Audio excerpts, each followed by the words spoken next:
Geralmente ele aparece como uma operação que você não vai perder dinheiro, uma operação de capital protegido e que você vai ter ali um ganho surpreendente se algum ativo, se alguma ação, se o dólar, se a bolsa americana subir muito, você vai ganhar também. Eu estou falando do COI, que é o Certificado de Operações Estruturadas. Será que ele é tudo isso mesmo? Será que ele é ruim? Ou será que ele é bom? Será que ele é tão destruidor de patrimônio como todos dizem? Por que existe o COI ainda se ele é tão ruim quanto eu falo? Então, hoje a gente vai mostrar nesse vídeo aqui exatamente como é que funciona um COI, como é que é feito esse certificado, quais são os objetivos, quais são os interesses dos bancos por detrás dessa operação, quais os interesses das corretoras, do seu assessor e qual que é o seu interesse, defendendo por você qual que é o objetivo final dessa operação. O COI, a partir de 2013, a B3, ela fez ali uma liberação para que os bancos e corretoras pudessem ali emitir esse certificado de operação estruturada. Basicamente é um pacote contendo ali uma renda fixa e um derivativo dentro dessa operação. A renda fixa, ela é o valor que o cliente aportou naquela operação, naquele COI, deduzido dos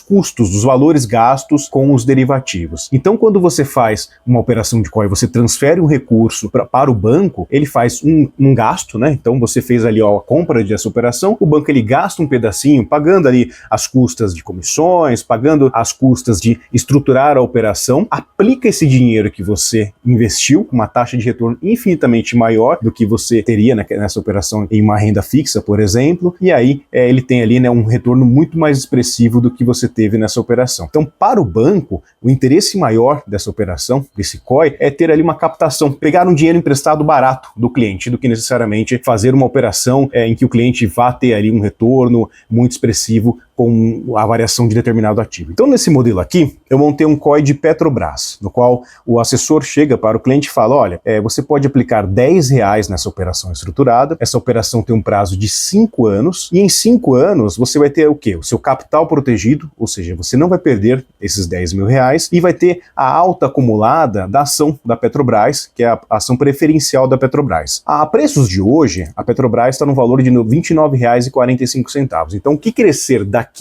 até o vencimento de 5 anos, o cliente vai ter essa valorização da Petrobras. Primeiro ponto que eu sempre alerto, 5 anos é tempo suficiente para, numa renda fixa brasileira, você dobrar o seu capital. Então, quando você faz uma operação, um COI, basicamente, quando você faz esse COI, você tem que olhar, verificar que, primeiro, quanto que você ganharia com o custo de oportunidade, quanto que você ganharia no 100% do CDI projetado para você montar essa operação. Então, aqui, o que o banco fez? Você aplicou R$10.000, o banco ele vai montar essa estrutura, então ele vai gastar um recurso com opções para te dar esse aumento da Petrobras. Então ele comprou uma opção de compra, a gente chama de call no mercado. Essa opção de compra, ela é basicamente o direito que o banco vai ter de comprar ações da Petrobras daqui 5 anos a determinado preço. Então o banco ele colocou ali, o strike da operação, que é o preço que o banco vai comprar essa ação da Petrobras daqui 5 anos, é R$29,47. O prêmio dessa opção é o quanto o banco paga para poder comprar uma ação da Petrobras a esse preço, é R$1,26. Então, para um valor de R$10.000, que é exatamente o efeito que o banco quer entregar para o cliente, ele precisa comprar 340 ações no final das contas. R$10.000 dividido por R$29,45, ele tem que comprar 340 ações para te entregar a valorização lá na frente. Então,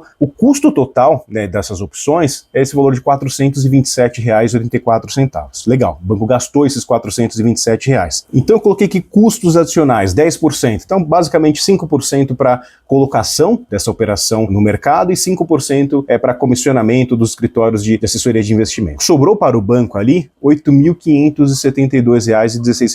O custo de captação para o banco seria basicamente o quanto sobrou para ele de dinheiro versus o que ele gastou com essa estrutura. Ele gastou R$1.000 de custos de comissionamentos e alocação, mais R$427 de opções. Esses R$8.572 sobrou para o banco, para ele emprestar da forma como ele quiser, a um preço anual de 3,13%. Ou seja, qualquer operação que o banco faça, uma taxa maior de 3,13% ao ano, lembrando que o CDI hoje, no momento que eu gravo esse vídeo, é de 15%, qualquer operação acima desses 3%, o banco está tendo um lucro aí gigante. Então, se ele aplicar 100% do CDI, que a gente sabe que um banco, uma corretora não aplica 100% do CDI, ele empresta o dinheiro a uma taxa de 2, 3% ao mês e não ao ano, ele vai ter esse retorno bem elevado. Fica a primeira lição, né? Quando o banco ele faz um certificado de operação estruturada, ele quer uma captação barata. É exatamente esse o objetivo de um banco ou de uma corretora ao emitir um COI. Ele monta a estrutura dessas opções e entrega para o cliente exatamente o resultado que tiver com essas opções. Essa taxa de captação é uma taxa muito baixa, 3,13%, mas ela pode ficar mais baixa ainda. Eu montei um segundo modelo no qual o COI ele não é só um COI de alta, ele é um COI no qual o aumento dessa operação ele é limitado, ou seja, olhando aqui na tela, essa operação aqui, o banco ele fez a mesma operação, ele comprou, né, o direito de comprar ações a esse valor de R$ 29,47 daqui 5 anos, mas ele vai ter uma obrigação de vender essas mesmas ações se o preço bater R$ 55. Quando você compra algo, você paga, então o banco pagou esses R$ 427. Quando você vende algo, você recebe. Então, o banco embolsou aqui esses R$ 258 para essa operação. O custo de colocação da operação, adicionais eu coloquei a mesma coisa, 10% da operação. Então, em vez do banco ali sobrar no bolso do banco o valor de R$ 8.572, sobrou no bolso do banco R$ 8.830. O custo de captação, a taxa que era de 3,30, ficou 2,52. Ou seja, o banco ganhou quase mais 1% nessa operação. A gente está falando de uma operação aqui de R$ 10 mil, mas quando esses COIs são emitidos, são operações ali na casa de milhões. Para o banco fazer essa operação, entregar para o cliente um resultado que já está descrito nas opções, ele tem ali essa captação a um preço muito mais barato. Então, olhando aqui, o resultado dos clientes, Para o cliente, quando o banco fez essa operação, o resultado inicial dessa estrutura, ele gastou aqui R$ 427 nas opções, comprou aqui 340 opções para ter o efeito dos R$ 10 mil ao longo do tempo. O preço de partida, R$ 29,47, que é o preço em que o banco vai ter o direito de compra lá na frente, e aqui o preço de mercado. À medida que o preço de mercado ele sobe, e o preço aqui foi colocando de R$ 29,47 até R$ 65, se o COI ele é sem limite de alta, aqui o resultado ele vai acontecer. Então, no primeiro momento, o banco tem um prejuízo de R$ 427. A partir do momento que a gente chega aqui num preço que a gente fala que é o break-even da operação, R$ 30,73, aqui ele zera o resultado, e a partir do momento que o preço vai subindo, o preço do ativo objeto, da ação da Petrobras vai subindo, você vai tendo um resultado. Então, se chegar no valor de R$ 60, por exemplo, daqui 5 anos, o cliente leva os R$ 10 mil, que é o capital protegido que ele colocou, mais R$ 9.938. Então ele tem quase dobra o capital do cliente. Isso numa operação sem o limite, sem a trava de alta. Olhando nesse outro modelo aqui, que é aquele modelo que o banco ele economiza um pouquinho mais de dinheiro, ele faz a compra, mas faz a venda da opção, quando chega em R$ 55, essa operação ela trava. Então o ganho que o cliente teria aqui, passando de R$ 55, ia de 8.200, 9.900, 11.600. Quando a operação é limitada, chega em R$ 55, o preço trava aqui em R$ 8.499. De novo, o banco está focado na captação barata, captação de 3% ao ano, 2,5% ao ano. Para o cliente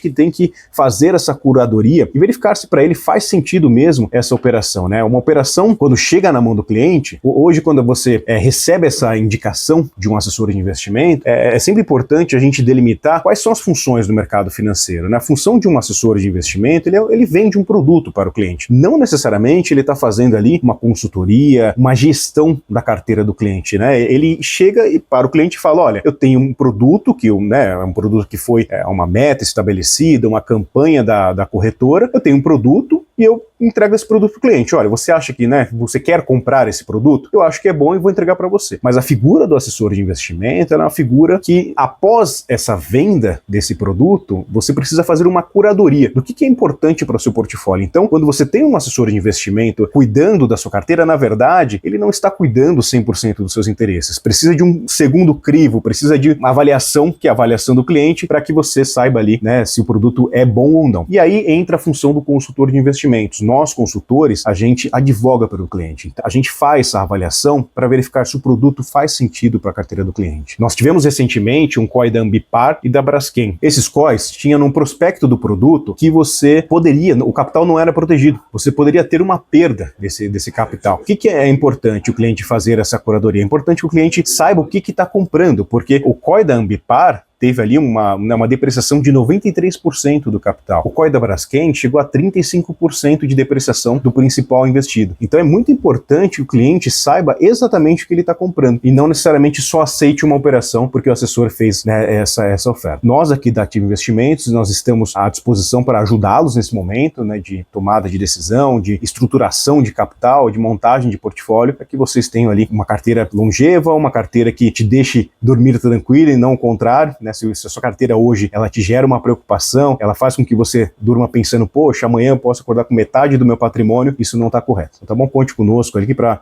colocar números nos seus sonhos, números nos seus objetivos e para que você não caia em nenhuma cilada do mercado financeiro. Até mais.